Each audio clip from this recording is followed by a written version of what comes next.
Okay, so here's our next one.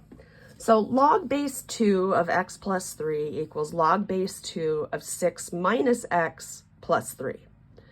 So the most common thing, the most common mistake that is made here is seeing those two logs and thinking, oh, they've got a log on either side, I can drop the logs. But the problem is that on this side, there's also this plus 3. So this is not one where you can drop the logs. It is not matchy-matchy. That guy has a 3. So in this case, what you want to do is get all the logs to one side and then use that changeover formula. So we're going to write log base 2 of x plus 3 minus log base 2 of 6 minus x equals 3. Okay. Now, on this one, we've got subtraction, so we can combine those two logs by using division, right? So we're going to have log base 2 of x plus 3 over 6 minus x equals 3. There we go. And now we have log base 2 of x plus 3 over 6 minus x equals 3. We've got a log on one side, number on the other side. So we're going to start here. We're going to go across the equal sign and come back. Okay. All right. I don't know why you're having such a hard time focusing there. All right. Oops, sorry. It doesn't help if I hit the thing. So we're going to go 2 to the third power equals x plus 3 over 6 minus x. So that means 8 equals x plus 3 over 6 minus x. And I'm going to turn that guy into a fraction so that what we're going to do is cross multiply. So when we cross multiply, we're going to have 48 minus 8x equals x plus 3. Okay, so let's move x's this way and the 3 that way. So we're going to have 45 equals, add the 8x, 9x. So x equals 5. Okay, now if we check that back in the original problem, x plus 3, if we put 5 in there, we get 8. 6 minus 5, we get positive 1. So we can say that we have checked this guy. Now, the other day when we were talking about log properties, I put this guy up. 3 to the x plus 1, I think it was, equals 77. And I said, we can't solve this one using the exponentials that we had been dealing with. So what are we going to do with this one? And this is one where very infrequently, but this is one where we're going to go to log form. So log form is actually going to help us out here. So we're going to rewrite this in log form. And again, we start low, we go across and come back around. So we're going to say log base 3 of 77 equals x plus 1. Now, this is ugly. We can't plug that into our calculator yet, but we could just subtract the 1. So we could write this as log base 3 of 77 and then minus 1 on the outside equals x. Okay, so we could do that. Here is the exact answer.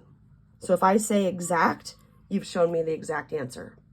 But what if I don't want exact? What if I want the decimal? Then in order to get this into your calculator, we need that change of base formula. And that change of base formula, normally we're going to use either log base 10 or the ln. Just for the heck of it, I'm going to use the ln. So I'm going to go ln 77 over ln 3 minus 1. Okay, and let's see what that equals.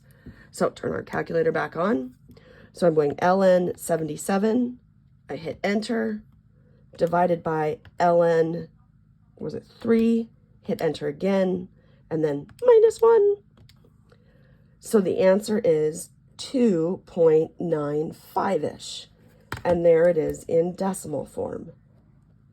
Okay, so exact form, if I ask for exact form, it means do not put this in your calculator. If I ask for decimal form, it means you're going to need that change of base formula, and then I need you to put it into your calculator. Okay. All right, let's see what else we've got here. Let's put that aside.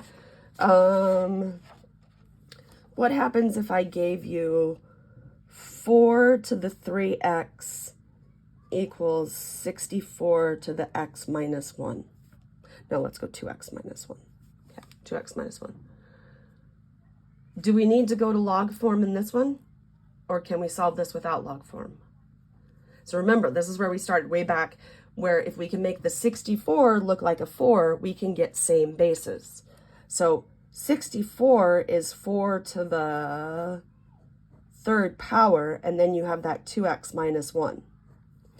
So we can drop the 4's now, okay?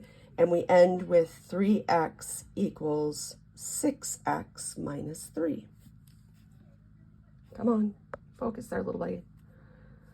So we'll subtract the 6x now that we've gotten rid of the or the base there. So we have minus 3x equals negative 3. So x will equal 1. And on this guy, we don't have to check our answer because there was no log in the problem at all. So we're fine. As long as we did our work correct, then we're fine with the answer. Okay, so we've got the two ways. The first way is to match logs on both sides, and then you can drop the log. The other way is to get the logs on one side, numbers on the other, and then switch into exponential form. Okay, or you can use it from exponential form and go to log form. Okay, but you have a number of different ways to solve these equations now. Okay, so I'm going to let you work on the rest. So you're finishing 6.3. Finish 6.3 and do 6.4. Now, it's very possible, because logs aren't everybody's favorite thing, that you're going to find one that you're not feeling comfortable with. Either send me an email or leave it in the discussions, and I will help you through it. I'll either do a little video or just write it up on a sheet of paper. But yeah, so if you have trouble, do not feel bad about asking. Remember, this is what we're here for, is to work these through and ask questions. But at least you can get started with this. So try to get started, and if you get stuck, remember that I'm here for you. Okay? All right, have a wonderful day, and I will see you next time.